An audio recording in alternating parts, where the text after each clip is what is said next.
السلام علیکم۔ ہم پڑھ رہے ہیں ناول اناڑی۔ تاہم راجہ اور کچھ دوسرے لوگوں کی دخل اندازی سے مجھ پر قاتلانہ حملہ کرنے والے کو بچا لیا گیا۔ اس کا علم مجھے کچھ دیر بعد ہوا جب حویلی میں زار و قطار روتی خواتین کے ساتھ آنسو بہاتی ڈاکٹر شہناز میرے شانے کے زخم کی مرہم پٹی کر چکی تھیں اور مجھے ایک پہلو پر آرام سے لٹا دیا گیا تھا۔ میں قاتلانہ حملے سے نروس ضرور ہوا تھا، لیکن اس کے فوراً بعد میں نے خود کو سنبھال لیا تھا اور بڑی بہادری سے مسکراتے ہوئے میں نے سب کو ڈانٹا ڈپٹا بھی تھا کہ یہ کیا رونا دھونا مچا رکھا ہے۔ ایک معمولی خراش ہی تو آئی ہے، لیکن بات خراش کی معمولی یا گہرے ہونے کی نہیں تھی۔ معاملہ خواتین کے جذبات کا تھا اور یہ سوچ سوچ کے اندر سے لڑ رہی تھی کہ قاتل نصیب دشمنہ کامیاب ہو جاتا تو کیا ہوتا۔ عید کی صبح پیش آنے والا یہ واقعہ ایسا نہ تھا کہ اسے معمولی قرار دے کر سب نارمل ہو جاتے۔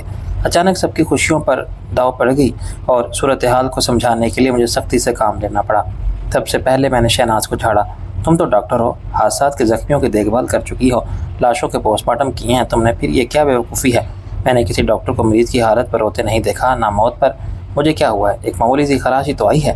شہناز نے کسی بچے کی طرح ہتھیلی سے آنسو پوچھ کے کہا، خدا کا لاکھ لاکھ شکر ہے۔ میں نے رابعہ کی طرف دیکھا۔ قدن، یہ کیا پاگل پن ہے؟ کیوں ٹسوے بہا رہی ہو؟ ایسے ڈراموں میں متاثر نہیں ہوتا۔ اور لیلا بھابھی، آپ ان سب کو سمجھانے کے بجائے خود ان بیوقوفوں کا ساتھ دے رہی ہیں۔ چلیں سب اپنا موڈ ٹھیک کریں، آج عید ہے۔ نور جہاں سب کے پیچھے دیوار سے ٹیک لگائے چپ کھڑی تھی اور پلک جھپکائے بغیر مجھے دیکھ رہی تھی، یوں جیسے ان سب کے مقابلے میں جو میرے لیے رنجیدہ تھے وہ اجنبی ہیں جسے اپنائیت کے اظہار کی اجازت نہیں، کیونکہ ابھی تک اس کے میرے رشتے کو احترام کی سند حاصل نہیں ہوئی۔ رابعہ تو خیر کزن تھی، لیکن باقی سب بھی ایک معتبر حوالہ رکھتے تھے۔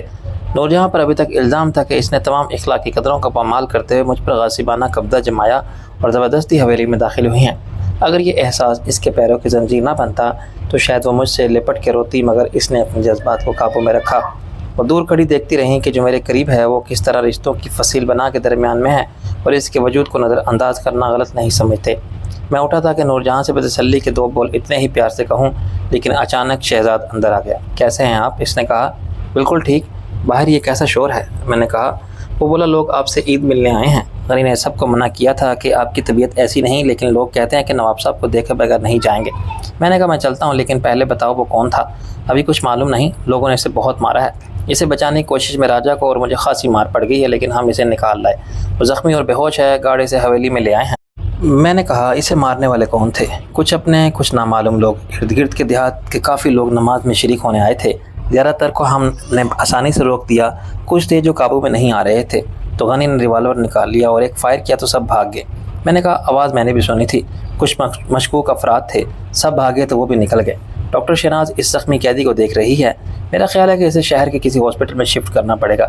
اگر ایسا ہے تو دیر مت کرو، اسے مرنا نہیں چاہیے۔ وہ مر گیا تو ہم پوچھ گچھ کس سے کریں گے؟ میں نے کہا۔ جب میں باہر آیا تو وہاں 200-250 افراد کا مجمع تھا جو گارڈز کے روکنے کی پرواہ کیے بغیر حویلی میں آ گئے تھے۔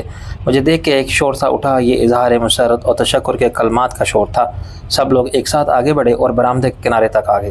شہزاد نے میرے لیے ایک کرسی رکھ دی اور مجھے کھینچ کے کرسی پر بٹھا دیا۔ اس نے میرے کان میں کہا کہ میں کسی سے گلے ملنے یا ہاتھ ملانے کی غلطی نہ کروں، ورنہ یہ سب فرتے جذبات میں اوپر چڑھ کے مجھ سے محبت کا اظہار کریں گے اور مجھے یہ محبت مہنگی پڑے گی۔ میں نے ہاتھ اٹھا کے سب کو خاموش کیا۔ میری طرف سے آپ سب کو عید کی خوشیاں مبارک۔ جواب میں پھر ایک شور اٹھا، اس میں عید مبارک کے ساتھ بہت سے دعائیہ کلمات تھے۔ سب لوگ ایک ساتھ بول رہے تھے، میں صرف ان کی سن سکتا تھا جو آگے تھے۔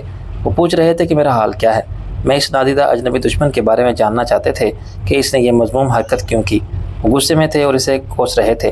میں نے پھر انہیں خاموش کیا اور ایک مختصر تقریر میں ان سب کے خیالات کا شکریہ ادا کیا۔ انہیں بتایا کہ مجھے اللہ نے بچایا اور ایک معمولی خراش آئی ہے۔ حملہ آور یا اس کے عزائم کے بارے میں مجھے کچھ معلوم نہیں، لیکن ان میں سے کوئی اسے پہچانتا ہو تو آگے آئے۔ وہ سب اپنی جگہ کھڑے رہے۔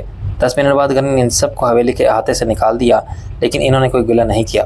وہ مطمئن ہو گئے تھے کہ نواب صاحب نے عید ملنے سے انکار نہیں کیا اور انہیں عزت دی۔ قربانی کا مرحلہ درپیش نہ ہوتا تو شاید میں حکم دیتا کہ ان سب کی خاطر مدارت کی جائے۔ کچھ دیر بعد اس ناخوشگوار حادثے کے اثرات ختم ہو گئے۔ غنی کی نگرانی میں قربانی کا سلسلہ شروع ہوا۔ بکرے اور گائے حویلی کی دیوار کے باہر ذبح کیے گئے اور پھر سارا دن گاڑیاں گوشت تقسیم کرنے کے لیے دوڑتی رہیں۔ کچھ کالے بکرے مزید لائے گئے اور میری زندگی کے صدقے میں قربان ہوئے۔ یہ سلسلہ تمام دن چلا۔ مجھے کندھے میں خفیف سے درد کے سوا کوئی تکلیف نہ تھی، چنانچہ میں نے بیمار بن کے لیٹے صاف انکار کر دیا۔ 1 گھنٹے بعد میرے ساتھ راجہ اور شہزاد کی کوشش سے دوبارہ عید کا پرمسرت ماحول پیدا ہو گیا۔ خواتین کے چہروں پر مسکراہٹ آ گئی تھی اور انہوں نے بڑے اہتمام سے عید کے ملبوسات اور میک اپ میں مقابلہ حسن جیسے جوش و خروش سے حصہ لیا۔ اس مقابلے میں جج کوئی نہ تھا اور ہوتا تو مجھ سے زیادہ بے بس ہوتا۔ بات میرے جذبات کی نہیں تھی، وہاں کون تھا جو نور جہاں کے مقابل ہوتا؟ گزشتہ روز لباس تو سب نے اپنی اپنی پسند سے خریدے تھے، مگر نورجہاں نے سادگی میں بھی وہ انداز پیدا کیا جو کسی کی پرکاری میں نہ تھا۔ حسد کا احساس مجھے صرف رابعہ کے رویے سے ہوا، لیکن یہ ایک فطری بات تھی۔ کسی حقیقی بہن کی عدم موجودگی میں وہی نند کے منصب پر فائز تھی۔ میں دن بھر سعودی عرب کی کال کا انتظار کرتا رہا اور وقفے وقفے سے سب نے ہی ابا جی سے بات کرنے کی کوشش کی، مگر نہ جانے کیوں کسی کو نمبر نہیں ملا اور کمپیوٹر سے ایک ہی جواب موصول ہوتا رہا کہ آپ کے ملائے ہوئے نمبر سے فی الحال رابطہ ممکن نہیں ہے۔ سیٹلائٹ کمیونیکیشن کے جدید نظام سے ہر وقت کروڑوں فون منسلک رہتے ہیں اور آواز کے سفر میں زمین سے خلا اور خلا سے زمین تک کہیں کوئی معمولی سی فنی خرابی ہو تو رابطے میں خلل پڑ جاتا ہے۔ دوپہر کا کھانا بھی اس افراتفری کے باعث دیر سے کھایا گیا۔ حویلی کے باہر بھی میلہ سا لگا رہا۔ ارد گرد کے دیہات میں جہاں مجھ پر ہونے والے قاتلانہ حملے کی خبر گئی، وہاں سے لوگ میری خیر و عافیت دریافت کرنے آئے۔ وہ مجھے عید کی مبارکباد بھی دینا چاہتے تھے۔ آنے والوں میں مرد، عورتیں، بچے سب شامل تھے۔ غنی نے میرے کہنے پر ایک گارڈ کو سمجھا دیا تھا کہ اسے ملاقاتیوں سے کیسے پیش آنا ہے۔ وہ میری طرف سے سب کا شکریہ ادا کرتا تھا اور انہیں بتاتا تھا کہ نواب صاحب کو معمولی زخم آیا ہے، لیکن وہ آرام کر رہے ہیں، اس لیے مل نہیں سکتے۔ بچوں کو میری طرف سے 100 روپے عیدی کے دیے گئے۔ مجھے بعد میں معلوم ہوا کہ گردنوا کے ہر گاؤں کی مسجد میں میری صحت یابی کے لیے خصوصی دعا ہر نماز کے بعد کی گئی اور کئی جگہ لوگوں نے کالے بکرے صدقے کیے۔ یہ جذبات کا اظہار بڑا حوصلہ دیتا تھا۔ اب میں وہ گمنام اجنبی نہیں رہا تھا جس نے 10 مہینے قبل حویلی کی ملکیت حاصل کی تھی، تو اس کو نہ کوئی جانتا تھا نہ پہچانتا تھا۔ پھر آہستہ آہستہ میری شناخت بنی۔ اس پہ میرے رویے یا میری فیاضی سے زیادہ ہاتھ میرا ساتھ دینے والوں کا تھا، جو شہری زندگی کا آرام چھوڑ کر اس ویرانے کو آباد کرنے آئے تھے، جنہوں نے میرے خواب کو تعبیر دینے کے لیے دن رات ایک کیا تھا۔ اس خواب کا نام صدبدائی ترقیاتی پروگرام تھا۔ اب یہاں ایک فری ہاسپٹل چل رہا تھا، ایک اسکول شروع ہو چکا تھا۔ لوگ مجھے ایک رعایا پر حاکم سمجھنے لگے تھے، جسے رانا ایک استاد کا بیٹا سمجھ کے حقارت سے دیکھتا تھا اور گالی دینے کے لیے نواب کا نطفہ کہتا تھا۔ اور اب سچ مچ کا نواب رفیق تھا، جسے غریبوں کی ہمدرد، انصاف پر اور فیاض مسیحا کے طور پر تسلیم کر لیا گیا تھا، جو لوگوں کی مشکل زندگی میں آسانی لانا چاہتا تھا۔ اس نے انہیں اچھے خوشحال مستقبل کی امید دی تھی۔ یہ امید رانا کے جھوٹے انتخابی نعروں سے مختلف تھی۔ اس کا عملی روپ لوگوں کے سامنے آ رہا تھا۔ میری نیک نامی کی شہرت کا آغاز کاسو کے معاملے سے ہوا تھا۔ میرے ہاتھوں رانا کا سب سے بیش قیمت شکاری کتا ہلاک ہو گیا تھا۔ کاسو اس کتے کا رکھوالا تھا۔ رانا نے میرے جرم کی سزا کاسو کو دینے کا فیصلہ کیا اور حکم دیا کہ اس کتے کے ساتھ زندہ دفن کر دیا جائے۔ اس کی بیوی فریادی بن کے میرے پاس آئی تو میں نے کاسو کو رانا کی کیسے نکالا اور اسے کے خاندان کو حویلی میں پناہ دے دی، جو رانا کے ساتھ دشمنی کا نتیجہ آغاز ہوا۔ اس نے کاسو کو لے جانے کی بڑی کوشش کی اور بہت عرصہ کتے کی کھال میں گھس بھر کے رکھا اور کاسو ہاتھ آئے تو اسے کتے کی ڈمی کے ساتھ گاڑ دیا جائے۔ میں نے اس کی ہر کوشش ناکام بنا دی اور بالآخر کاسو کو فیملی کے ساتھ رانا کی دسترس سے بہت دور بھیج دیا۔ اس واقعے نے لوگوں کو حیران کیا کہ کیا ایسا بھی کوئی سرما ہے جو رانا کے مقابل کھڑا ہو کے اسے للکار سکے اور اس کی بدماشی کی طاقت کے سامنے ڈٹ جائے۔ آج یہ صورتحال تھی کہ میری نیک نامی دور دور کے لوگوں کو کھینچ لائی تھی۔ وہ سچ بتائی کہ نواب رفیق کے ساتھ عید کی نماز پڑھنے آئے تھے۔ اس سے عید ملنے کے لیے انہوں نے دور دراز کا سفر کیا تھا اور مجھ پر قاتلانہ حملے کی خبر نے آس پاس کے علاقے میں تشویش پھیلا دی تھی۔ اب نہ میں اکیلا تھا اور نہ اجنبی، میرے ساتھ لوگ تھے جن کو سیاست میں عوام کہا جاتا ہے۔ وہی میری طاقت تھے جو رانا کی طاقت سے بہت مختلف طاقت تھی۔ مجھ پر قاتلانہ حملے کی سازش پہلے بھی ہوئی تھی۔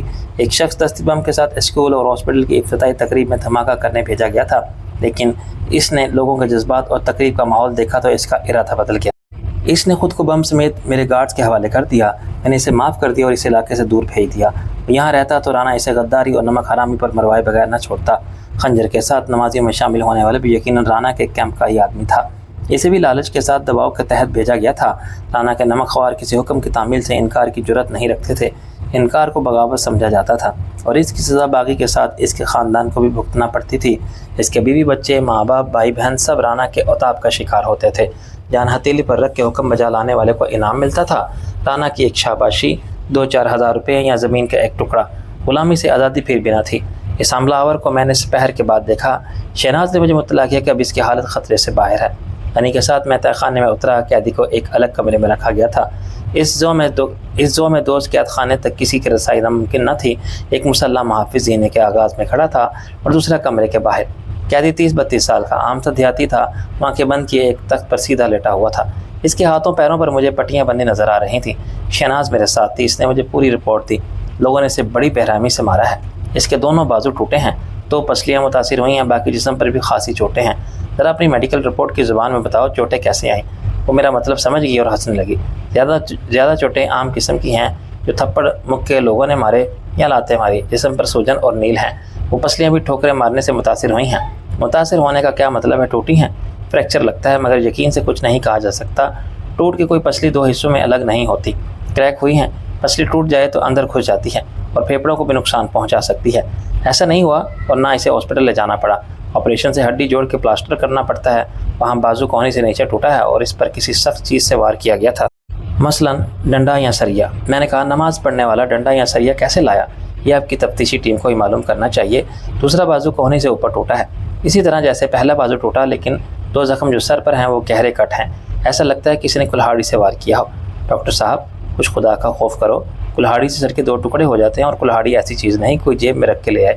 تم میڈیکل رپورٹ کا چیلنج کر رہے ہو؟ میں نے سر کھجا کے کہا۔ نہیں، شہناز نے کہا، سر کھجانے کے لیے دایاں ہاتھ استعمال کریں نواب صاحب، ورنہ کسی ملازم سے کہہ دیں بایاں شانہ زخمی ہے۔ میں نے زخمی کو غور سے دیکھا۔ یہ سب تم نے کیسے کیا؟ میرا مطلب ہے اس کی حالت خاصی خراب تھی۔ شہزاد کا خیال تھا کہ شہر کے کسی ہاسپٹل شفٹ نہ کیا جائے تو وہ مر جائے گا۔ فریکچر سمپل تھے، میں نے اور ڈاکٹر ریشم نے پلاسٹر چڑھایا، یہی کام مشکل تھا۔ مرہم پٹی اور زخموں کی صفائی وہ اکیلے بھی کر لیتی ہے۔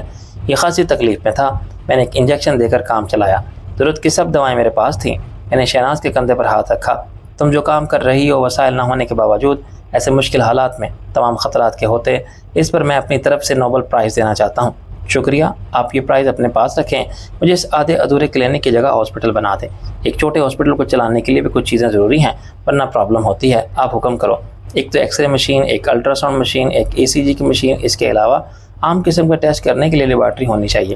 شہناز تم کو مجھ سے پوچھنے کی کیا ضرورت ہے؟ تم خود جاؤ اور آرڈر کرو، تمہیں معلوم ہوگا کہ کہاں سے کیا چیز ملتی ہے۔ تم پہلے بھی تو شہر میں اپنا کلینک چلاتی تھی، میڈیکل ریپ تمہارے پاس آتے ہوں گے، ان سے کہو جس جذبے سے تم یہاں کام کر رہی ہو اس پر میں تمہارا شکر گزار ہوں۔ دیکھنا ایک دن یہاں بہت بڑا ہاسپٹل بنے گا، پھر ہم ڈائلیسس مشین بھی لگائیں گے، سی ٹی اسکین بھی کریں گے، MRI بھی، سب غریبوں کے لیے فری۔ اصل جذبہ تو تمہارا ہے۔ میں سچ بتائی ترقیاتی منصوبے کی تکمیل میں تمہاری مدد کر رہی ہوں۔ آج جو میں نے دیکھا، لوگوں کی محبت اور عقیدت، اس میں سب سے بڑا ہاتھ تمہارا ہے۔ پیچھے سے غنی نے کہا، سر۔ میں نے پلٹ کے دیکھا، آؤ غنی، کیا بات ہے؟ ایک بندہ مل گیا، وہ ملزم کو جانتا ہے۔ میں نے اسے بلایا کہ شناخت کر لے، وہ باہر کھڑا ہے، اسے لے آؤ۔ میں نے کہا۔ ایک ادھیڑ عمر کا داڑھی والا شخص اندر آ گیا، اس نے ہاتھ جوڑ کے کہا، السلام مائی باپ۔ میں نے کہا، ایسے نہیں بابا، مسلمانوں کی طرح السلام علیکم کہو، یہ مائی باپ اور ہاتھ جوڑنا غلط ہے۔ تم کون ہو؟ لال بخش موچی، تحال خرد میرا گاؤں ہے۔ اس نے ہاتھ سے اشارہ کیا، تم اسے جانتے ہو؟ یہ فضلو ہے، باپ ترخان ہے، لکڑی کی چیزیں بنا کے شہر میں دیتا ہے۔ یہ پہلے رانا صاحب کے پاس تھا، گاڑی چلاتا تھا، گاڑی سے چیزیں نکال کے بیچنے لگا۔ جب گاڑی لے کر شہر جاتا کوئی چیز غائب ہو جاتی، یہ کہتا کہ چوری ہو گئی۔ رانا صاحب کو شک پڑ گیا کہ یہ چور ہے، یہ خود ہے، انہوں نے ایک بندے کو پیچھے لگا دیا۔ اس نے فضلو کے ساتھ مل کر سب پوچھ لیا کہ کون سی چیز کہاں بیچی۔ رانا نے پولیس میں دے دیا، انہوں نے اتنا مارا کہ بیوی کے کام کا نہیں رہا۔ بیوی کو رانا صاحب نے پہلے اٹھوا لیا تھا، یہ جیل چلا گیا، ابھی 2 مہینے ہوئے چھوٹ کے آیا تھا۔ میں نے اس صورتحال پر غور کیا، اور اس کی بیوی وہ ابھی تک رانا صاحب کے پاس ہے، خوبصورت تھی۔ رانا نے بعد میں اپنے منشی کو دے دی۔ جب شوہر جیل سے رہا ہو کے آیا تو بیوی نے لوٹ کے اپنے گھر جانے کی کوشش نہیں کی، اور کچھ شوہر کیا کرتا، عورت خود اس کے پاس آنا نہیں چاہتی، مزے میں ہے۔ یہ پہلے سے بہت مارتا تھا، اس پر شک کرتا تھا۔ اب عورت کہتی ہے کہ جب وہ مرد ہی نہیں رہا تو میرا شوہر کہاں رہا؟ میں نے کہا، 1 منٹ، یہ باتیں کس نے بتائی تمہیں؟ ظاہر ہے خود فضلو اپنے نامرد ہونے کا ڈنڈورا نہیں پیٹ سکتا۔ یہ ٹھیک ہے کہ پولیس تشدد سے بعض اوقات گردے متاثر ہوتے ہیں اور وقتی طور پر آدمی کی مردانہ قوت بھی نہیں رہتی، لیکن وقت کے ساتھ اور علاج سے یہ خرابیاں خود بخود دور ہو جاتی ہیں۔ میں نے سنا تھا جناب، یہی تو میں پوچھ رہا ہوں، کس سے سنا تھا؟ اس نے ادھر ادھر دیکھتے ہوئے اعتراف کیا۔ رانا صاحب کے منشی نے مجھ سے کہا کہ پولیس والوں نے اسے بتایا تھا کہ فضلو کو ہم نے کھسی کر دیا ہے، تو موج کر اس کی بیوی کے ساتھ۔ تمہارا کیا تعلق ہے رانا کے منشی سے کہ اس نے تمہیں یہ بات بتا دی؟ وہ کچھ گھبرایا۔ سرکار، آپ کا شک جائز ہے، میں رانا کے منشی کے لیے کام کرتا ہوں، اسے معلوم ہوگا کہ تم نے نمک حرامی کی ہے۔ ابھی تک کسی نے بھی فضلو کو پہچاننے کی ہمت نہیں کی تھی، حالانکہ تم جانتے ہو تو اور بھی بہت سے لوگ اسے پہچانتے ہوں گے، پھر تمہارا کیا بنے گا؟ میں نے کہا۔ وہ ہاتھ جوڑ کے بولا، جناب عالی، یہ ٹھیک ہے کہ میں رانا کا نمک کھاتا ہوں، لیکن آپ کا ایک احسان تھا، وہ اتارنے کے لیے میں نے یہ خطرہ مول لیا۔ آپ نے کاسو کی جان بتائی تھی، میں دم بخود رہ گیا۔ کاسو؟ وہ تمہارا کیا لگتا ہے؟ وہ میری بہن کا گھر والا تھا، میری ایک ہی بہن تھی۔ کاسو کو زندہ دفن کر دیا جاتا تو وہ بھی مر جاتی، ان کا بچہ بھی مر جاتا۔ اب میں چلتا ہوں، میں چھپ کے آیا تھا، اگر کسی کو پتہ چل گیا تو میں مارا جاؤں گا۔ میں نے سر ہلا کے غنی سے کہا، اس بندے کو نظر میں رکھو، معلوم کرو اس نے کتنا جھوٹ بولا اور کتنا سچ۔ وہ میں نے معلوم کر لیا ہے سر، یہ سچ بول رہا ہے۔ بات اب واضح ہو گئی تھی، اپنی بیوی واپس لینے کے لیے فضلوں نے رانا کے قدموں پر سر رکھ دیا ہوگا کہ مجھے اپنے کیے کی سزا مل گئی ہے، مجھے معاف کر دیں، میں ساری عمر آپ کا غلام رہوں گا، بس میری بیوی مجھے دلا دیں۔ اور رانا نے بھی سوچا ہوگا کہ اس کو معاف کرنے کے لیے شرط عائد کی جا سکتی ہے کہ جاؤ پہلے سچ بتائی کہ نواب کا کام تمام کرو، تم نے یہ کام کر دکھایا تو تمہارا بھی کام ہو جائے گا۔ فضلو اپنی بیوی کے لیے بےتاب اور دیوانہ، مجبور اور بے بس، مانتا نہ تو کیا کرتا؟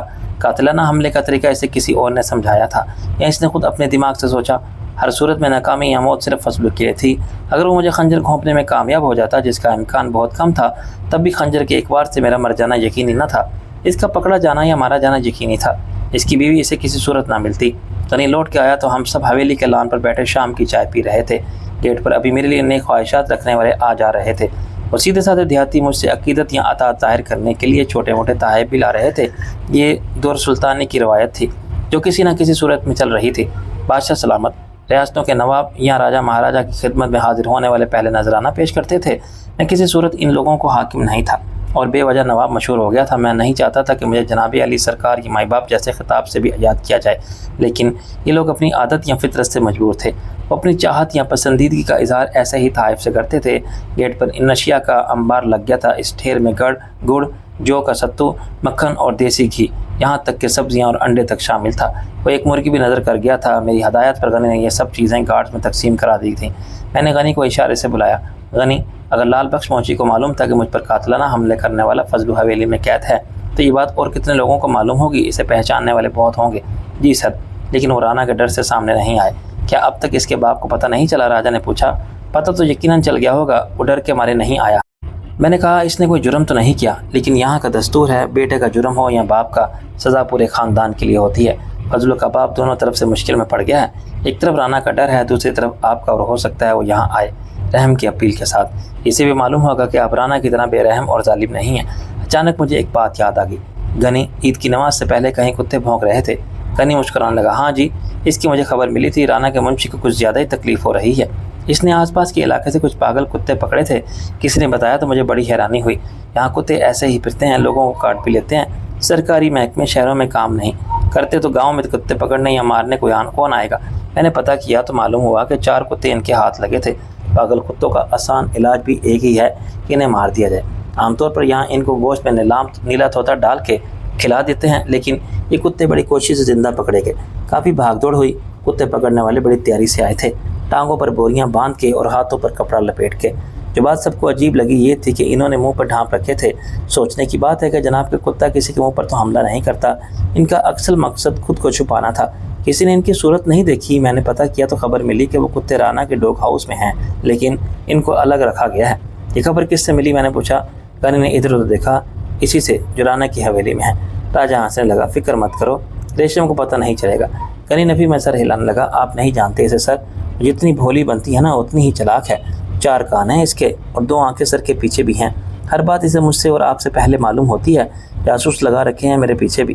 خیر جناب اطلاع یہ ملی کہ کتے عید کی نماز کے وقت چھوڑے جائیں گے، اس سے پہلے انہیں خوب شراب پلائی جائے گی۔ میں نے کہا اس منشی کا دماغ بھی کیا چیز ہے، صرف شیطانی کام سوچتے ہیں اسے سر۔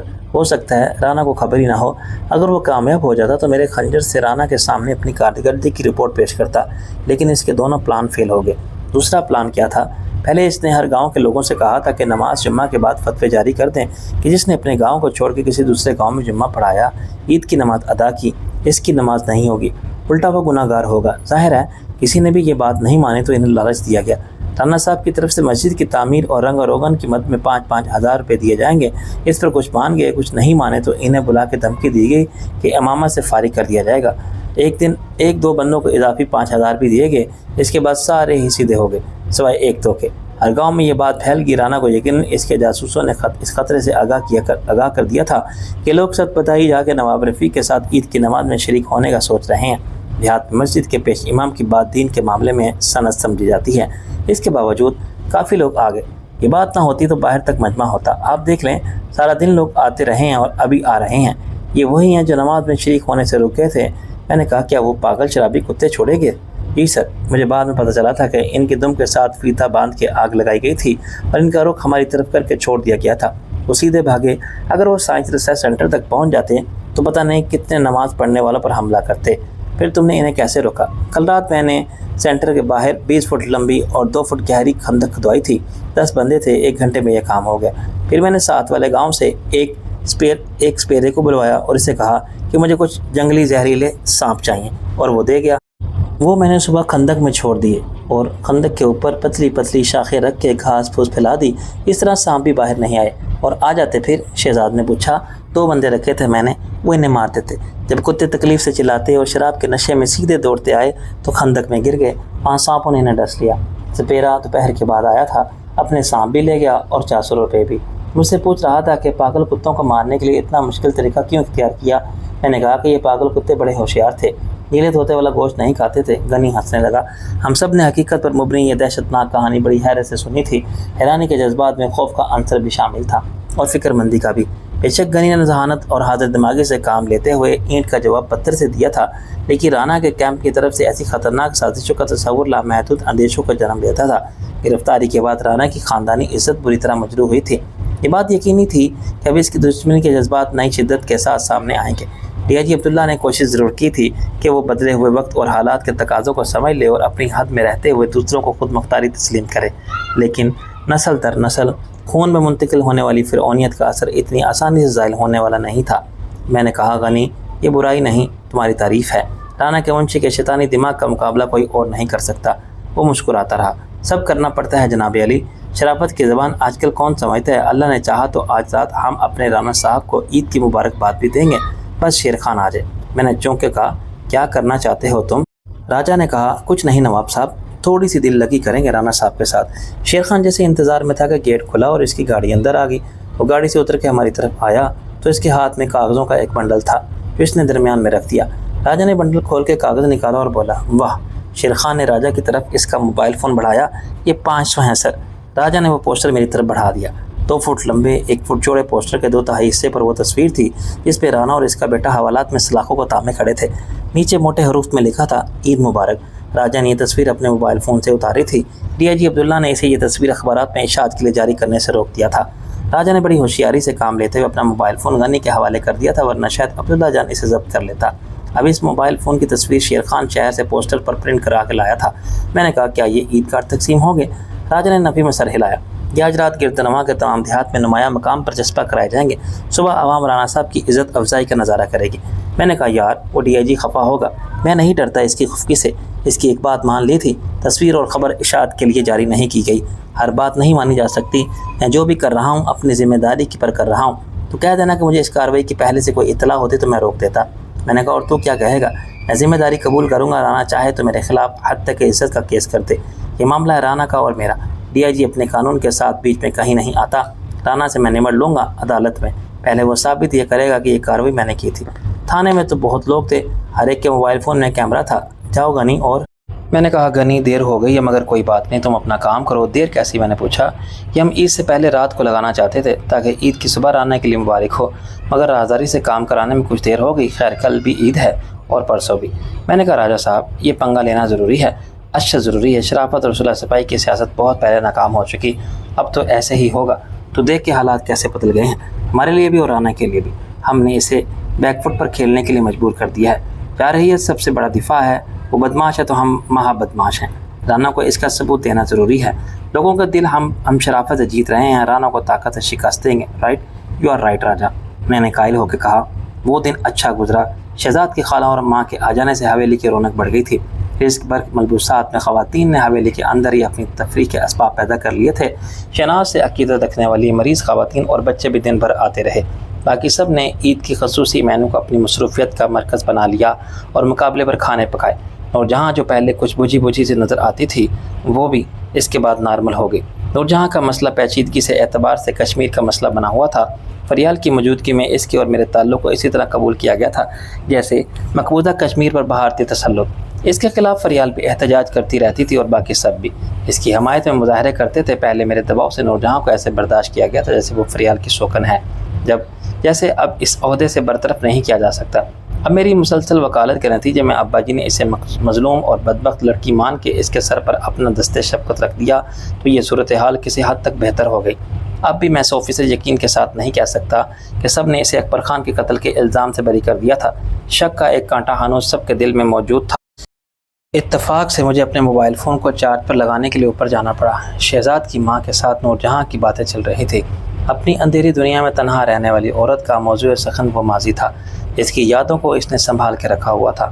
وہ شہزاد کے والد سے اپنی شادی کے واقعات ہنس ہنس کے سنا رہی تھی اور نور جہاں سنا رہی تھی کہ کچن میں روز کا کھانا ریشم کی ماں بناتی تھی اور اس میں کوئی شک نہیں کہ وہ سب کچھ بہت اچھا پکا سکتی تھی۔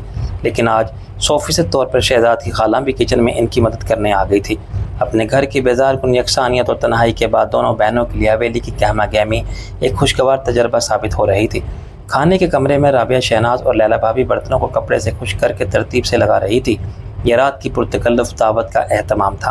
انہیں ساتھ والے کمرے میں میری موجودگی کا علم نہ ہو سکا اور میں نے بلا ارادہ چھپ کے ان کو گفتگو سن لی جس کا موضوع ہی نور جہاں کی ذات تھی۔ رابعہ نے کہا، ہمارے بے گناہ بہن بیٹی ایسی بیویاں ہی شوہروں کو ٹھکانے لگاتی ہیں، یہ کسی ایک کوٹے سے بندھی رہنے والی اللہ میاں کی گائے نہیں ہوتی۔ شہناز نے کہا، تم تو ایسے کہہ رہی ہو جیسے شوہر بڑا نیک اور مثالی تھا۔ شوہر جیسا بھی ہو، رابعہ بولی، اس کا بھی کوئی ثبوت نہیں کہ وہ شوہر تھا۔ شہناز نے اس کی بات کاٹ دی، ڈاکٹر صاحب، دھواں تو وہیں سے اٹھتا ہے جہاں آگ ہو۔ ایسے ہی تو اس پر قتل کا الزام نہیں آ گیا اور اسے اتنا ہی اصرار ہے تو یقین ہے کہ اپنی بے گناہی کو تو بھاگی کیوں پھر رہی ہے۔ تم بھی کیسی باتیں کرتی ہو؟ عدالتوں میں ثبوت اور شہادت کی بنا پر فیصلہ ہوتا ہے، کسی کی یقین کی بنیاد پر نہیں۔ شہناز نے کہا، تم سمجھتی ہو اسے پھانسا گیا ہے؟ شہناز نے کہا، جن لوگوں میں اکبر خان کا اٹھنا بیٹھنا تھا وہ ایسے ہی تھے، خطرناک قسم کے مجرمانہ ذہن رکھنے والے، وہ کچھ بھی کر سکتے ہیں۔ اکبر خان کے دشمنوں کو اس کی بیوی سے کیا؟ وہ اکبر خان کی بیوی نہیں تھی، وہ خود کہتی ہے ایک طرح سے بزنس پارٹنر تھی۔ وہ سازش کا شکار ہوگی۔ کمال ہے ڈاکٹر صاحب، تم نے تو اسے بے گناہ مان لیا ہے۔ رابعہ نے تلخی سے کہا، تمہیں اپنے بھیا پر بھی اعتبار نہیں؟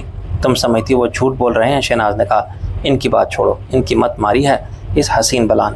صرف رفیع کی وجہ سے ہم اسے قبول کرنے پر مجبور ہیں اور تم بھی ایسا اس لیے کہہ رہی ہو کہ راجہ ایسا سمجھتا ہے۔ رابعہ، تم غلط بات کر رہی ہو، میری یا راجہ کی رائے کی کوئی اہمیت نہیں، لیکن تم ابا جی کو کیا کہو گی؟ کیا وہ بھی جانبداری سے کام لیتے ہیں؟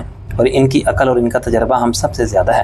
انہیں نور جہاں کی بے گناہی کا یقین نہ ہوتا تو وہ اس کو اپنی بیٹی بناتے۔ رابعہ نے خفگی سے کہا، ابا جی نے بڑی زیادتی کی، ان کی بیٹی تو میں تھی، نور جہاں کو انہوں نے میرے ساتھ کھڑا کر دیا۔ شہناز نے اپنی بات جاری رکھی، بعد میں اماں نے بھی استخارہ کیا تھا، تم اسے بھی غلط کہو گی؟ میں کسی کو غلط نہیں کہتی، خود غلط ہوں۔ وہ غصے میں باہر نکل گئی۔ تب مجھے ہی کہتے ہیں، دیکھا بھابھی، یہ خواہ خواہ نور جہاں کی دشمن ہو رہی ہے۔ ڈاکٹر شہناز نے فریاد کی، ایسے ہی بحث کرتی ہے۔ اب تک چپ رہنے والی لیلا بھابھی نے ٹالنے کے انداز میں کہا، اب کیا کریں، اس کی اپنی سوچ ہے، اب بتائیں آپ کیا سمجھتی ہیں، نور جہاں قتل کر سکتی ہے؟ لیلا بھابھی نے کہا، دیکھو شہناز، میں تو ایک وکیل کی بیوی تھی، اب کوئی مجھ سے پوچھتا کہ کیا تمہارا شوہر وہ سب کر سکتا تھا جو اس نے کیا، تو میں 100% یقین کے ساتھ حلف اٹھا کے بھی کہتی کہ میرا میاں تو فرشتہ ہے، فرشتہ۔ حالانکہ جو کچھ وہ مجھے بتاتا تھا کہ عدالتوں میں کیا ہوتا ہے، اسے سن کے میرا دماغ گھوم جاتا تھا۔ میرا خیال ہے کہ قتل کسی سے بھی سرزد ہو سکتا ہے، یہ سب حالات کی بات ہے۔ ایک شریف اور وفادار بیوی بھی قتل کر سکتی ہے، محض محبت میں یا نفرت میں قتل رقابت میں ہوتے ہیں۔ آپ نور جہاں کے بارے میں بتائیے، آپ کی رائے کیا ہے؟ شہناز، میرا دل کہتا ہے کہ اس نے قتل نہیں کیا، عقل اس کے خلاف کہتی ہے کہ صحیح فیصلہ اگر عدالت نہیں کر سکتی تو میں کیسے کر سکتی ہوں؟ اگر اس نے اکبر خان جیسے آدمی کو قتل کیا تو میرے نزدیک غلط نہیں کیا، وہ اس کا شوہر تھا یا نہیں تھا، اس سے بھی غرض نہیں۔ اگر وہ اس سے جان چھڑا کے شریفانہ زندگی گزارنا چاہتی تو یہ کوئی جرم نہیں، یہی تو ہم سب چاہتے ہیں، اسے موقع ملنا چاہیے۔ یہ بات رابعہ بھی سمجھ لے تو اچھا ہے، سمجھ جائے کہ وہ بھی، ورنہ شہزاد اسے سمجھا لے گا۔ آج پتہ نہیں کہ اس بات پر ان کی لڑائی بھی ہو گئی تھی۔ شہناز نے کہا، مجھے پتہ ہے، شہزاد نے کہا تھا کہ تم نور جہاں کے ساتھ اپنا رویہ ٹھیک رکھو۔ وہ مجھ سے شکایت کر رہی تھی کہ شہزاد کا دماغ خراب ہو گیا ہے، نور جہاں کی حمایت میں حد سے آگے بڑھ گیا ہے، مجھ سے کہتا ہے کہ نن ڈالے گند، تم بھی یہی کر رہی ہو۔ اب میں رابعہ کو کیا بتاتی کہ خود راجہ نے بلا وجہ مجھے ڈانٹ ٹپٹ کی کہ میں پارٹی بن گئی ہوں رابعہ اور لیلا بھابھی کے ساتھ۔ ہم نور جہاں کو غیر سمجھتے تھے، ایک کو اپنا سمجھا تھا تو کیا ہوا، کیسی آنکھیں پھیر کے نکل گئی۔ تم نے اس کا نیا اشتہار دیکھا؟ اس سے پہلے کہ فریال کی بے وفائی پر لیلا بھابھی کا تبصرہ سننے کو ملتا، کھانا لانے والوں نے مداخلت کی اور خالص زنانہ اور پرائیویٹ گفتگو کا سیشن ختم ہو گیا۔ نور جہاں کے بارے میں سب کے خیالات سامنے آنے سے مجھے اطمینان حاصل ہوا کہ ایک رابعہ کو چھوڑ کر رائے عامہ نور جہاں کے حق میں ہے۔ مزید اطمینان کی بات یہ تھی کہ راجہ اور شہزاد میرے ہم نوا تھے اور انہوں نے نور جہاں کی برابری کی بنیاد پر اہمیت اور عزت دلوانے کی ضرورت بھی محسوس کی تھی۔ کھانے کے بعد ہم سب ایک ہی لاؤنج میں جمع تھے اور وہ گلابی کشمیری چائے پی رہے تھے جو شہزاد کی خالہ نے بڑی محنت سے بنائی تھی۔ اس میں خالص دودھ کی افراد تھی اور ہر قسم کے خشک میوے ڈالے گئے تھے۔ ہم پہلے یہ ڈسکس کرتے رہے کہ حراست میں لیے جانے والے قاتلانہ حملے کے مجرم کو پولیس کے حوالے کرنے سے پہلے اس سے اعتراف جرم کیسے کرایا جائے اور کیسے پوچھا جائے کہ اسے کس نے بھیجا تھا۔ فی الحال وہ زخمی تھا اور اس کی فوری صحت یابی کا کوئی امکان نہ تھا، لیکن یہ امکان ضرور تھا کہ صبح اس واقعے کی تفتیش کے لیے پولیس آ جائے اور ملزم کو اپنے تحویل میں لینے پر اصرار کرے۔ پھر ہم رانا کی درخواست ضمانت کو توثیق کے کیس میں اپنی اسٹریٹجی ترتیب دیتے رہے۔ شہزاد نے بتایا کہ وہ مخالفت میں کیا دلائل دینے کا ارادہ رکھتا ہے۔ میاں شہزادے، تم لاکھ دلائل دو اور وہ قائل کرنے والے ہوں، تب بھی فرق نہیں پڑ سکتا۔ رانا کی ضمانت کی توثیق ہو جائے گی، راجہ بولا۔ شہزاد نے کہا یہ تو ہے، مقامی سیشن کورٹ کی سطح پر جج اگر جانبدار نہ ہو تو اتنے باہمت نہیں ہوتے، تم تیاری کرو ہائی کورٹ میں اپیل کی۔ شہزاد نے سر ہلایا، میرا کیس تیار ہے، پرسوں رانا کی درخواست ضمانت منظور ہوگی، اس سے اگلے دن میں سیشن کورٹ کے فیصلے کے خلاف اپیل دائر کروں گا۔ تمہارے سامنے فاروقی ہوگا؟ میں نے کہا پورے پینل کے ساتھ ہوا کرے، دیکھنا یہ ہے کہ سنگل بینچ میں سماعت کون کرتا ہے، اگر وہاں بات نہ بنی تو پھر ڈویژن بینچ سے رجوع کرنا لازمی ہو جائے گا۔ میں نے کہا اگر تم بھی ایک پینل بنا لو، فوجداری مقدمات کے ماہر وکیلوں میں فاروقی عالم اور نثار عثمانی کو رانا نے لے لیا ہے، ان کے علاوہ میرے ذہن میں ماجد خان اور مولوی خورشید حیدر کے نام ہیں۔ ان کی فیس بہت ہے، راجہ بولا۔ فیس ہم دے سکتے ہیں، ایک مضبوط اور بڑے نام والے پینل کا اثر ضرور پڑتا ہے۔ میں نے کہا بس یہ ہے کہ پھر تمہاری حیثیت معمول وکیل کی ہو جائے گی، صرف اس لیے کہ تم جونیئر ہو، اس لیے نہیں کہ ہم کم قابل ہو۔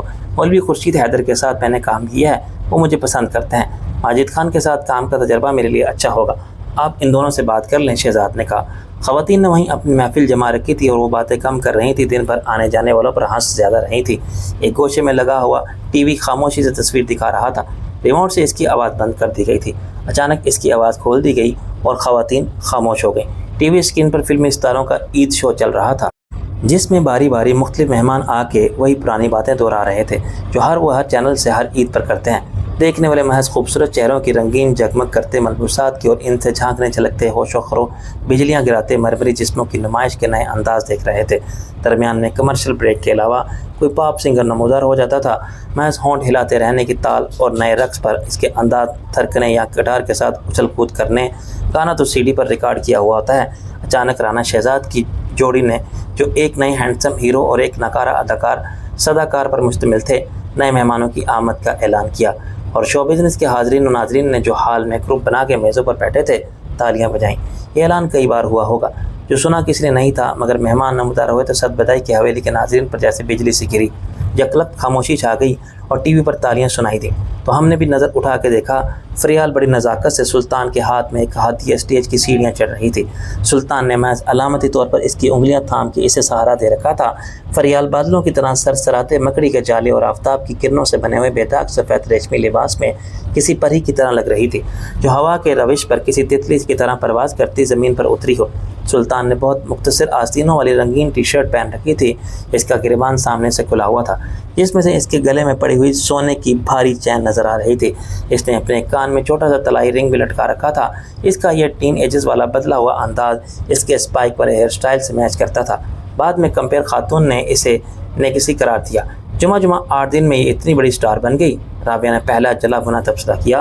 تھی نہیں تو بن جائے گی، شہناز نے کہا۔ دیکھو اسے پبلسٹی دینے والے کو کس طرح آگے بڑھا رہے ہیں، آج تو دن بھر ان کی صورت نظر آتی رہی، لیلا بھابی نے کہا، اور آپ دیکھتی رہیں۔ شہناز ہنسی۔ ایک تو کسی موبائل فون کا اشتہار تھا، دوسرا وہی شیمپو صابن والا۔ اچھا اب اس کی بھی سن لو، لیلا بھابی نے کہا۔ کوئی ضرورت نہیں، سب کو پتا ہے وہ کیا کہے گی، رابعہ نے خفگی سے کہا اور ریموٹ کا بٹن دبا کے ٹی وی بند کر دیا۔ اوفو، تم دوسروں کو تو دیکھنے دو، شہناز نے کہا اور بھی پھر ٹی وی چلا دیا۔ اب کیا فریال کی وجہ سے ٹی وی بند رہے گا؟ اور بند رہنے سے کیا فریال کے راستے بند ہو جائیں گے؟ لیلا بھابی نے کہا۔ فریال نے وہی کیا جو اسکرپٹ میں تھا، جو سب کہہ رہے تھے، اس میں کوئی بھی نئی بات نہیں تھی۔ فریال کا ایک انٹرویو میں نے پہلے بھی دیکھا تھا، اس روز وہ اسٹوڈیو میں تھی، لیکن آج شو بزنس کے افق پر چمکتے ستاروں کے درمیان تھی، جہاں کیمروں کی چکا چوند تھی اور میڈیا اسے براہ راست دکھا رہا تھا۔ کامیابی کے غرور اور حصول مقصد کی خوشی سے روشن مسکراہٹ نے فریال کے چہرے پر اجالا پھیلا دیا تھا۔ میں نے اسے بہت غور سے دیکھا، اس کی صورت پر کہیں اپنے ماضی سے بچھڑنے کا ملال نہ تھا، مجھ سے دور جانے کا دکھ نہ تھا، کوئی ندامت نہ تھی اور کوئی احساس کا عکس نہ تھا، جس سے صد بدائی کی فریال کا، میری فریال کا، ہم سب کی فریال کا رشتہ ہوتا۔ وہ خوش تھی تو اس کی یہ خوشی بھی اداکاری نہ تھی، یہ حقیقی خوشی تھی۔ میں بھی کیا سوچ رہا ہوں، میں نے سوچا دکھ یا ملال، ندامت یا افسوس اسے ہوگا تو اس وقت کی فریال کا جو اس نے میرے ساتھ صرف میری محبت کے لیے گنوا دیا۔ ورنہ آج وہ پھر شہرت، عزت اور دولت کے سفر کی پہلی منزل میسر نہ ہوتی، وہ بہت آگے نکل چکی ہوتی، سپر سٹار کہلاتی۔ کیا ملا اسے نواب رفیق کی محبت میں، اور کیا ملتا اسے صد بدائی کے ویرانے میں؟ شادی ہو جاتی، 2-4 بچے، اور بس تمام عمر کی قید حویلی کے فصیل میں۔ میں نے اپنے سر کو جھٹکا۔ باقی سب بڑے غصے اور افسوس کے باوجود فریال کو دیکھ اور سن رہے تھے، ساتھ ساتھ وہ اپنے تبصرے بھی کرتے جا رہے تھے۔ سلطان نے اپنی فلم شروع کرنے کا اعلان کر دیا تھا، جو وہ پہلے بھی بتا چکا تھا۔ اس کی فلم کا نام سونا بدماش یا حسین گجر ٹائپ تھا، اور ظاہر ہے اس میں لیڈ رول فریال کر رہی تھی۔ اس نے دیگر آفرز کے بارے میں بھی بتایا جو اسے معروف فلم سازوں کی طرف سے ہوئی تھی۔ اچانک سوال کرنے والی خاتون نے، جو 40 سال میں بھی 20 سال کی ٹین ایجز بننے پر مصر تھی، روئے سخن سلطان کی طرف کر لیا۔ اس نے بالوں کو ایک جھٹکے سے پیچھے کیا، جس سے اس کے تمام قابل دید جسمانی اعضاء میں ایک سنسنی خیز تلاطم پیدا ہوا، اور اسی کے ساتھ دوپٹہ پھسل کر نیچے گرا تو وہ بڑی ادا سے اسے اٹھانے جھکی، اور مستعد کیمرہ مین نے یہ شاٹ بھی کلوز اپ ناظرین کے سامنے پیش کیا۔ جناب، اب ہم آپ کی طرف آتے ہیں۔ آپ تو بڑے چھپے رستم نکلے۔ جو سونے کی چڑیا آپ کے ہاتھ سے نکل کر پھر سے اڑ گئی تھی، اسے آپ نے 7 سمندر پار سے پھر پکڑ لیا۔ خاتون نے سونے کی چڑیا کو اڑنے اور پکڑے جانے کا ایکشن بھی بھرپور طریقے سے پیش کیا۔ سلطان ہنسا۔ جی ایسی تو کوئی بات نہیں۔ بات کیسے نہیں؟ تاڑنے والے قیامت کی نظر رکھتے ہیں، اور ہم تو اڑتی چڑیا کے پر گن لیتے ہیں۔ لوگ ہنسے۔ سلطان نے پوچھا، ایسی کون سی افواہ سن لی آپ نے؟ افواہ؟ خاتون نے چلا کے ناظرین سے فریاد کی۔ فریال کو پہلے فلمی دنیا میں لانے والے آپ تھے، دوبارہ بھی یہ کارنامہ آپ ہی نے کیوں انجام دیا؟ میں نے کسی کو روکا تو نہیں تھا۔ چلیے چھوڑیے، اچھا یہ بھی افواہ ہے؟ وہ حاضرین کی طرف دیکھ کے رکی کہ اپنی فلم کے ہیرو آپ خود ہیں، بولیے، بتائیے دیکھنے والوں کو۔ ایک اور سلطان راہی تو پیدا نہیں ہو سکتا، مگر سلطان شاہ آ گیا میدان میں، ہے جمالو۔ خاتون نے ٹھمکا لگا کے گانا شروع کیا۔ حاضرین نے تالیاں بجا کے ساتھ دیا۔ سلطان نے ہنستے ہوئے اعتراف کیا، جی میں نے سوچا سب کچھ کرے، فلم سازی سے ہدایت کاری تک تو اداکاری بھی کر کے دیکھتے ہیں۔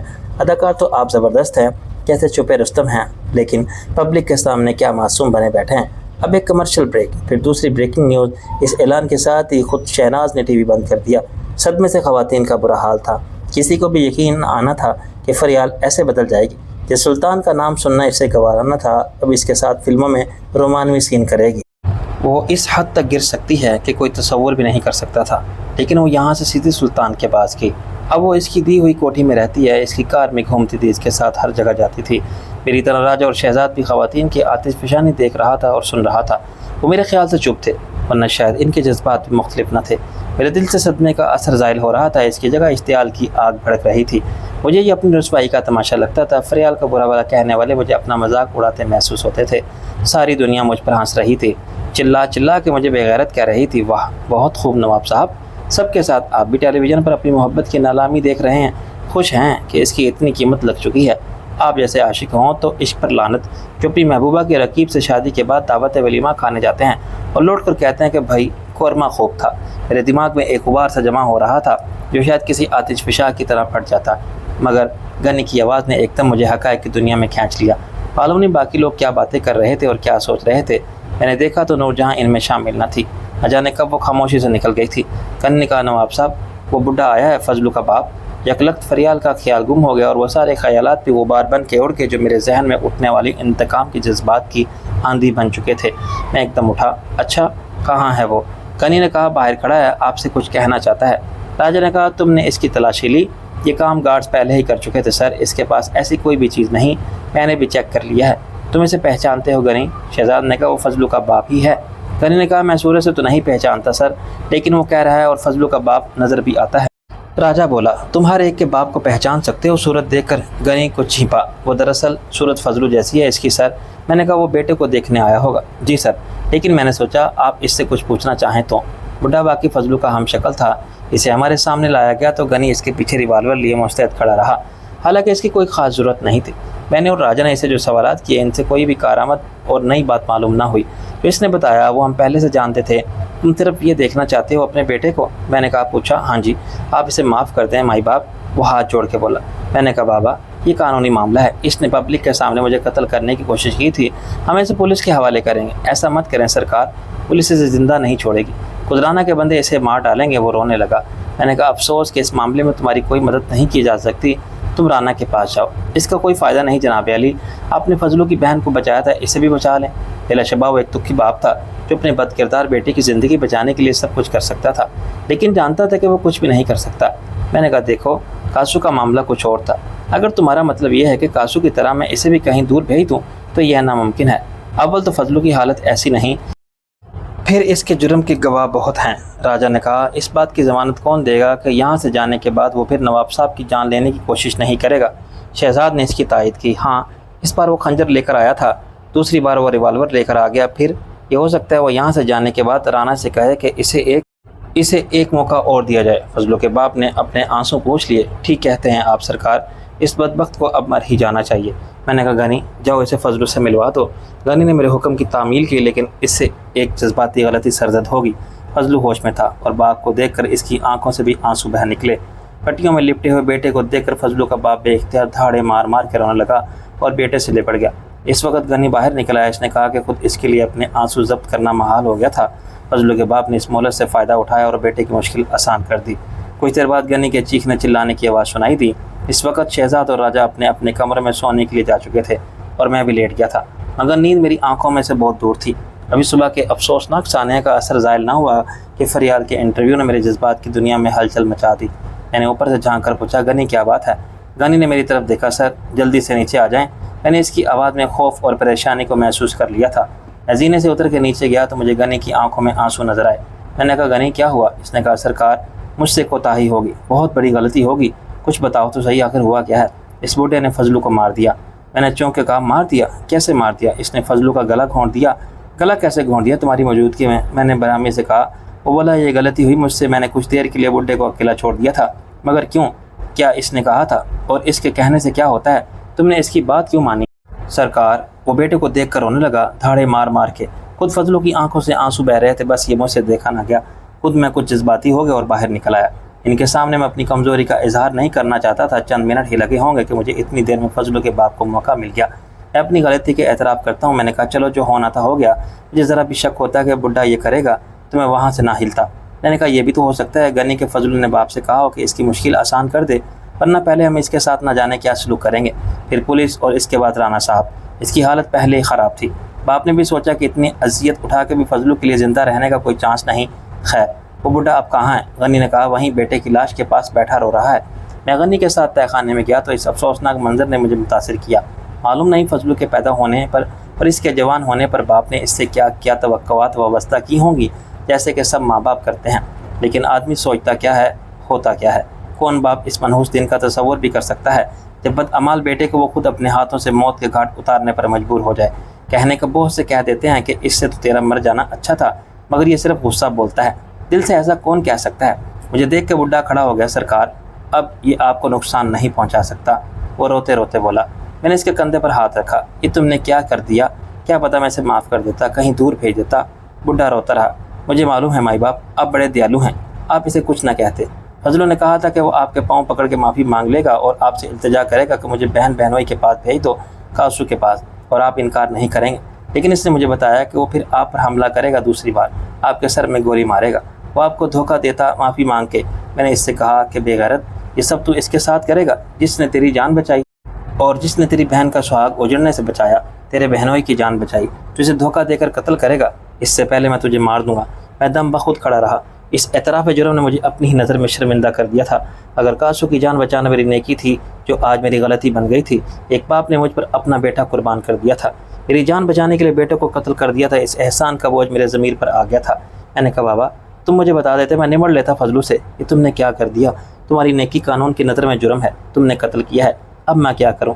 تمہیں پولیس سے کیسے بچاؤں؟ آپ کچھ نہ کریں سرکار، مجھے پولیس کے حوالے کر دیں، کیا ہوگا آخر؟ مجھے پھانسی ہو جائے گی، مرنے سے پہلے میں سب کو بتا دوں گا۔ میں نے نفی میں سر ہلایا۔ پھانسی تمہیں ان حالات میں نہیں ہو سکتی، تمہاری عمر بھی زیادہ ہے، ہو سکتا ہے عدالت تمہیں کم سے کم سزا دے یا چھوڑ دے، لیکن ابھی تو تمہارے لیے اور میرے لیے مشکل کھڑی ہو گئی ہے۔ میں نے غنی سے کہا کہ وہ بھی جائے اور پولیس چوکی والوں کو اطلاع دے، وہ لاش لے جائیں اور جو کارروائی کرنی ہو کریں۔ اس وقت کون ہوگا وہاں سرکار؟ میں نے کہا، پھر ہم کیا کریں؟ رات بھر لاش لیے بیٹھے رہیں؟ اس بڈھے پر نظر رکھنا کبھی یہ خودکشی نہ کر لے، ہمارے لیے یک نشد دو شد والا معاملہ ہو جائے۔ جی سر، غنی نے کہا، لیکن میرے جانے کے بعد اس نے صبح تک کچھ بھی نہیں کیا۔ یہ حکم عدولی نہیں تھی، اسے معلوم تھا کہ عید والے دن اور پھر رات کے وقت پولیس چوکی میں تو الو بول رہے ہوں گے۔ اگر کوئی مت کار مارا صرف خانہ پوری کے لیے ڈیوٹی پر ہوگا تو سو رہا ہوگا اور یہی کہے گا کہ صبح آنا۔ اس وقت تم کس پاگل کے بچے سے کہنے پر اپنی اور میری نیند حرام کرنے نکل کھڑے ہوئے؟ میں واپس اوپر گیا تو میرے سونے کی خواہش دم توڑ چکی تھی۔ باقی سب لوگ سو رہے تھے۔ مجھے اندر گھبراہٹ ہونے لگی تو میں ایک اور زینہ چڑھ کے چھت پر پہنچ گیا۔ چھت کے عین وسط میں ایک بارہ دری بنی ہوئی تھی۔ یہ ایک کھلا وسیع برآمدہ تھا جس کے چاروں طرف تین محرابی دروازے بنا دیے گئے تھے۔ نہ جانے کس نے اس بارہ دری کی چھت پر جانے کے لیے وہ لکڑی کی ایک سیڑھی رکھ دی تھی۔ بارہ دری کے چاروں طرف چھت تھی جو 4 وسیع صحن جیسے حصوں میں بٹ گئی تھی۔ آخری دنوں کا چھپا سا چاند افق سے طلوع ہو گیا تھا اور اندھیرے میں دھندلکا پھیلا رہا تھا۔ کھلے آسمان کی وسط سے بھی ستارے روشن تھے اور میرے ارد گرد دور تک پھیلی ہوئی ویرانی میں کہیں کوئی صدا نہ تھی۔ ایک جنگل تھا جو اندھیرے کا حصہ نظر آتا تھا۔ میں نے کھلی ہوا میں لمبے سانس لیے اور ٹہلتے ہوئے اپنے خیالات کے انتشار کو سمیٹتا رہا۔ تازہ ترین واردات فضلو کا قتل تھا، لیکن اس کی مجھے زیادہ فکر نہیں تھی۔ پولیس اس معاملے سے بہتر طور پر نمٹ سکتی تھی۔ فضلو کے مر جانے سے رانا کی ذات قاتلانہ حملے کے الزام سے محفوظ ہو گئی تھی۔ میرے کہنے سے یہ ثابت نہیں ہو سکتا تھا کہ فضلو کرائے کا قاتل تھا جسے رانا نے بھیجا تھا۔ اصل فکر کی بات وہ مستقبل تھا جو میرے لیے بھی زیادہ سے زیادہ غیر محفوظ ہوتا جا رہا تھا، اور خود رانا کے لیے بھی۔ وہ ایک ناکامی سے دل برداشتہ ہو کے خاموشی سے بیٹھنے والا نہیں تھا۔ کل وہ پھر ایسا ہی کرے گا، کسی اور کرائے کے قاتل کو تلاش کر لے گا، کسی اور مجبور شخص کے ہاتھ میں گن تھما دے گا کہ جاؤ اس نواب کے نطفے کا خاتمہ کراؤ، پھر جو مانگو کہ مل جائے گا۔ فضلو کو اپنی بیوی درکار تھی، کسی اور کو جان بخشی کی ضرورت ہوگی۔ کوئی اپنے ہی خاندان کے قرض سے نجات کا خواہاں ہوگا یا غلامی کی زندگی سے چھٹکارا چاہے گا، وہ گن اٹھا لے گا۔ اور اس کے جواب میں میرا رد عمل کیا ہوگا کہ کیا میں ڈر جاؤں گا، عدم تشدد کے مسئلے کو اٹھاؤں گا، یا اینٹ کا جواب پتھر سے دینے کے لیے بھی رانا کو قتل کرانے کے لیے کسی خدمات حاصل کر لوں گا؟ وسائل میرے پاس بھی ہیں اور زندہ مجھے بھی رہنا ہے، لیکن کیا یہ زندہ رہنے کا طریقہ ہے؟ کیا ایسے ہم اور ہمارے بعد کی نسلوں کو زندگی کی ضمانت حاصل ہوتی؟ ہم جو اپنے بعد والوں کے لیے ایک بہتر دنیا میں بہتر زندگی کے مواقع فراہم کرنے کے ذمہ دار ہیں، اس خونی کھیل سے اپنا مقصد حاصل نہیں کر سکتے؟ اگر یہ بات رانا کو کیسے سمجھائی جائے؟ میرے خیالات کی روست بدائی سے پرواز کر کے مکہ مدینہ تک گئی اور میں نے فکر مندی سے اپنے والدین کے لیے سوچا۔ وہ ایک دن قبل ہی حج کے مناسک سے فارغ ہو چکے تھے۔ آج پاکستان میں عید تھی، لیکن انہوں نے کسی کو فون کر کے نہ مبارکباد دی تھی اور نہ ہی دعا۔ وہ ہم سب سے جذباتی طور پر اتنے لا تعلق ہوئے کیسے رہ سکتے تھے؟ ضرور کوئی بات ہے۔ میں نے جیب سے موبائل فون نکال کے ابا جی کا نمبر بھی ملایا، مگر وہاں سے وہی جواب ملا، آپ کے مطلوبہ نمبر سے رابطہ ممکن نہیں۔ میں نے موبائل فون جیب میں رکھا ہی تھا کہ زینے کی طرف سے تاریکی میں ایک سایہ متحرک نظر آیا۔ میں رک گیا۔ آہستہ چلتی نور جہاں میرے قریب آ گئی۔ اس کے ہاتھ میں کافی کے 2 مگ تھے۔ ایک اس نے مجھے تھما دیا۔ میں نے حیرانی سے کہا، تمہیں کیسے معلوم ہوا؟ سب معلوم ہوتا ہے مجھے، کافی پیو۔ وہ ہنسی اور میرے ساتھ چلنے لگی۔ یہی تو میں جاننا چاہتا ہوں، آخر کیسے معلوم ہو جاتا ہے؟ میں نے کہا، میرے دل میں ایک نظر نہ آنے والی چپ لگی ہوئی ہے، ایسی ہی دوسری چپ تمہارے دل میں نصب ہے، اس کی فریکوینسی ایک ہے۔ آئی سی، تم تو سائنسداں بھی ہو۔ وہ مسکرائی۔ جب تمہارے دل میں کوئی خیال آتا ہے، اچھا یا برا، تو ایک پیغام میرے دل تک پہنچتا ہے۔ یہاں پریشان ہو؟ اس نے میرے سینے پر انگلی رکھی۔ تو ادھر خبر مل جاتی ہے، ادھر طوفان ہو تو سگنل یہاں موصول ہوتا ہے۔ میں نے کہا، پھر یہ عمل یک طرفہ کیوں ہوتا ہے؟ تمہاری طرف سے سگنل میرے دل کو کیوں نہیں ملتا؟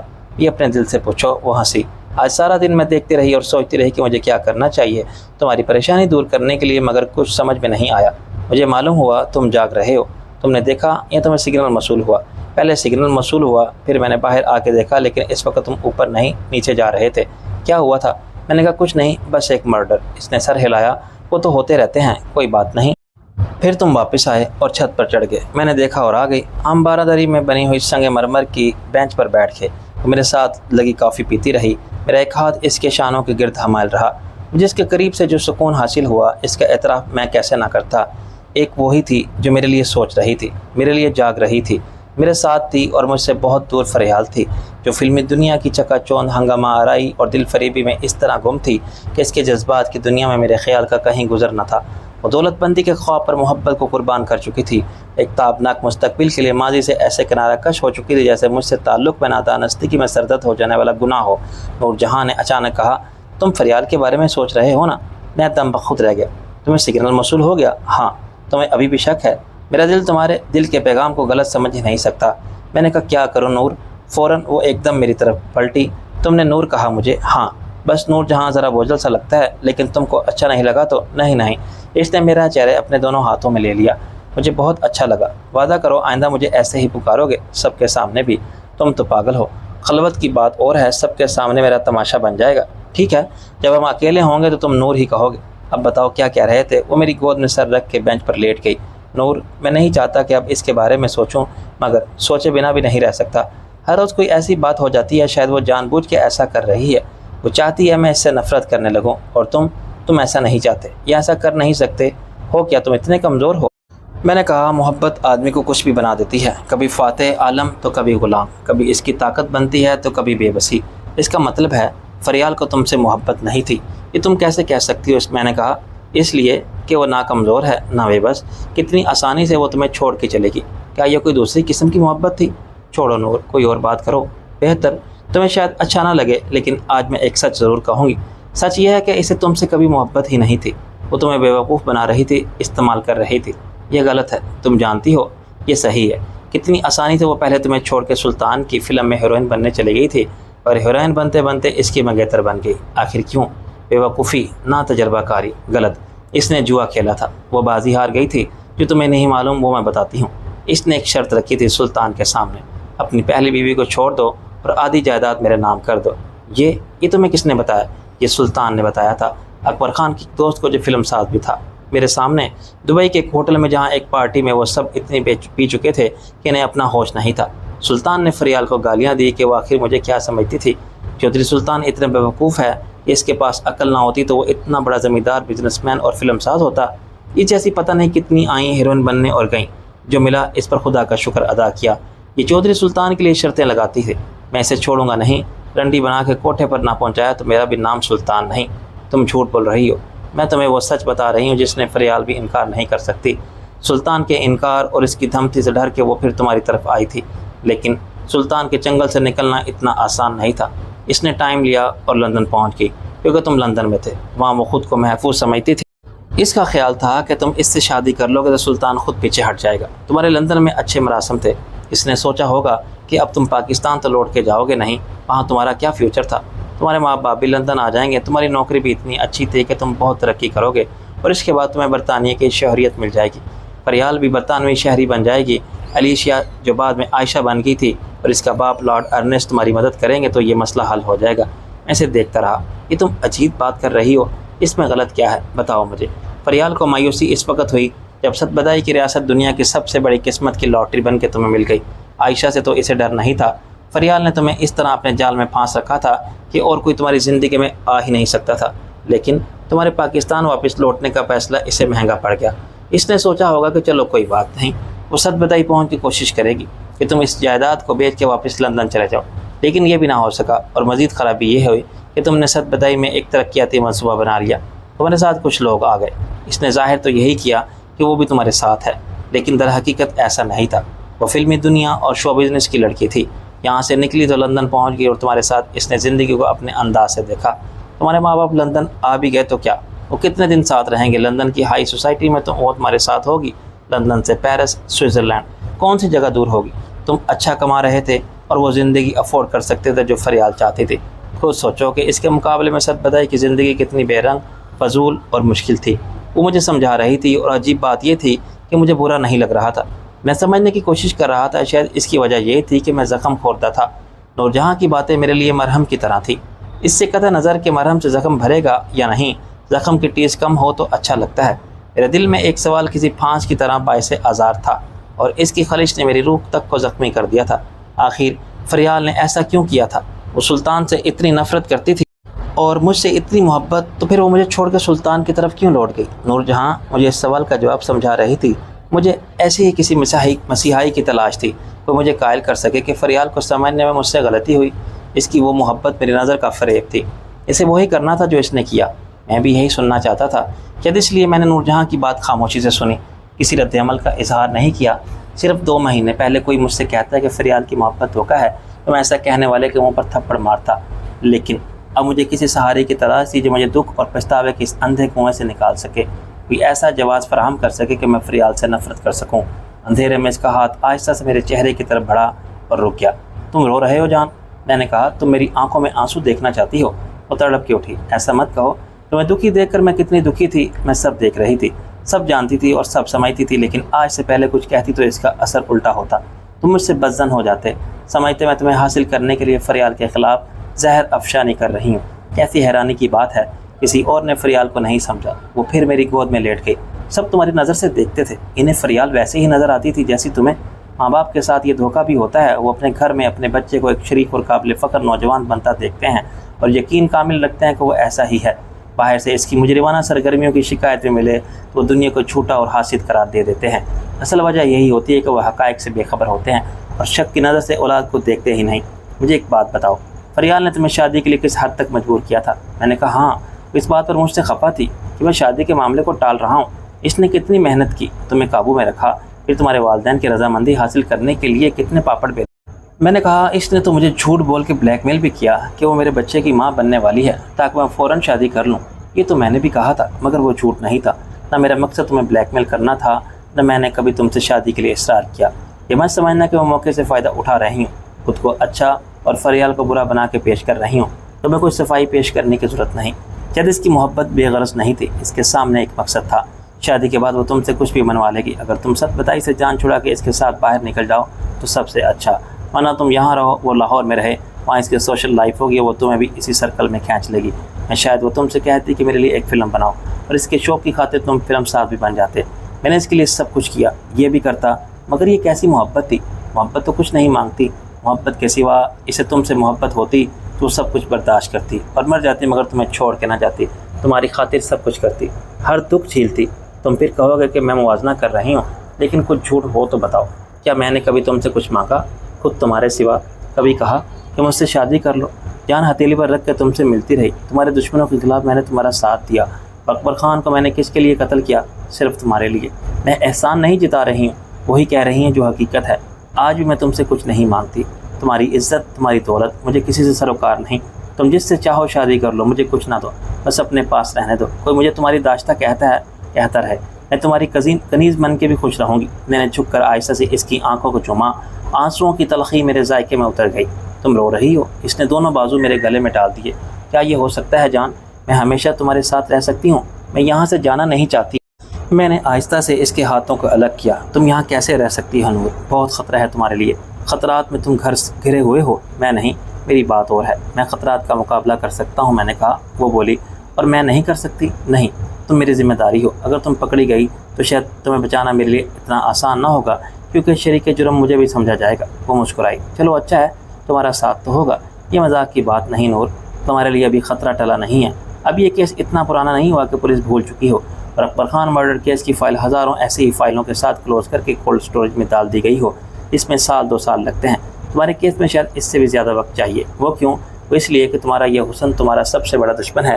عام مجرموں کے عام سے چہرے یاد نہیں رہتے، مگر تمہارا یہ چہرہ جو ایک بار دیکھ لیتا ہے بھول نہیں سکتا۔ پھر میں کیا کروں؟ اپنا یہ چہرہ بگاڑ لوں؟ وہ ہنسی۔ میں نے کہا آسان طریقہ یہی ہے کہ تم غائب رہو، میں تمہیں بہت جلد لندن پہنچا دوں گا۔ میں لندن نہیں جاؤں گی۔ پھر کہاں جاؤں گی؟ میں نے کہا کہیں بھی نہیں، میں ایسی حویلی میں رہوں گی تمہارے ساتھ۔ تمہارا دماغ خراب ہے، تمہیں تو یہاں آنا ہی نہیں چاہیے تھا۔ میں بالکل باہر نہیں نکلوں گی، کسی کے سامنے نہیں آ جاؤں گی، میں وعدہ کرتی ہوں۔ میں نے کہا نور، ایسا نہیں ہو سکتا کہ میں تمہیں 2-3 سال کسی تہہ خانے میں قیدی کی طرح رکھوں۔ آخر اور لوگ بھی تو ہیں یہاں۔ پھر وہی فضول بات، تم، میں اور ان میں بہت فرق ہے، اور لندن میں تم اکیلی نہیں رہو گی۔ وہ خوش ہو گئی۔ تم رہو گے میرے ساتھ؟ میں نے سر پر ہاتھ مارا۔ تم باقی پاگل ہو، میں تمہارے ساتھ کیسے رہ سکتا ہوں؟ لیکن میں آتا جاتا رہوں گا، پرومس؟ تم آؤ گے؟ کھاؤ قسم۔ میں نے ہنس کے کہا قسم کھانے والے جھوٹے ہوتے ہیں، پھر بھی بتاؤ کس کی قسم پر اعتبار ہے تمہیں؟ اپنے اماں ابا کی قسم کھاؤ۔ میرے ذہن کو ایک جھٹکا سا لگا۔ تمہیں پتہ ہے آج کل میں ان کی طرف سے بہت پریشان ہوں، ان کی کوئی خیر خبر نہیں مل رہی۔ اللہ خیر کرے گا۔ اس نے کروٹ لی اور اپنی آنکھیں بند کر لی۔ اب میں کچھ پرسکون تھا تو نیند سے میری آنکھیں بھی بوجھل ہونے لگی تھی۔ میں نے اس کے گالوں پر تھپکی دی۔ اے لڑکی، یہاں کوئی سونے کی جگہ نہیں ہے، اس نے غنود میں کہا۔ مگر میں تو سو چکی ہوں، مجھے اٹھا کے لے جاؤ۔ اپنے بیڈ روم میں پہنچ کے میں نے گھڑی دیکھی تو صبح کے 3 بجنے والے تھے۔ شاید میں دیر تک سویا رہتا، لیکن 8 بجے سے پہلے راجا نے مجھے جگا دیا۔ تیرے سسرالی عزیز ملنے آئے ہیں فکے پتر۔ کون سے سسرال سے؟ میں نے کہا کون آیا ہے؟ تھانے دار صاحب تشریف لائے ہیں، مجھے یاد آ گیا۔ اچھا، فضلوں کے معاملے میں کیا ان سے ڈیل کرنے کے لیے شہزاد کافی نہیں؟ نواب صاحب، قاتلانہ حملہ آپ پر ہوا تھا، آپ کا بیان کوئی اور تو نہیں دے سکتا؟ تھانے دار وہی چگت صورت، تھکا ہارا اور عمر رسیدہ سب انسپکٹر لال خان تھا، جو 28 سال سے کانسٹیبل بھرتی ہوا ہوگا اور اپنی نااہلی کی بنا پر کچھوے کی رفتار سے رینگتا ہوا بمشکل تمام ASI بنا تھا۔ اب تک وہ پکا تھانے دار نہیں تھا، چنانچہ کارکردگی دکھانے سے زیادہ وہ سفارش کے لیے میری نظر کرم کا طالب تھا۔ اس نے بڑی عاجزی مجھے سلام کیا۔ آپ کیسے ہیں سر؟ مجھے تو آج پتہ چلا کہ نماز میں آپ پر قاتلانہ حملہ ہو گیا۔ میں نے کہا جو بات 10 کوس تک ہر گاؤں میں کل سب کو معلوم تھی، وہ آپ کو آج معلوم ہوئی؟ اس نے شکایتی لہجے میں کہا۔ ہمیں کسی نے رپورٹ ہی نہیں دی۔ میں نے اندھیرے میں تیر چلایا۔ بندہ گیا تھا لیکن آپ غالباً عید منانے میں مصروف تھے۔ اس کا رنگ ذرا سی دیر کے لیے پھیکا پڑا۔ کدھر جناب عالی؟ ہماری ایسی نوکری ہے کہ نہ عید نہ بقرعید، ہو سکتا ہے کسی کام سے آگے پیچھے جانا پڑا ہو۔ آج کل اس ڈاکو نے بڑی مصیبت ڈالی ہوئی ہے۔ میں نے انجان من کے پوچھا، تم کس ڈاکو کی بات کر رہے ہو؟ وہی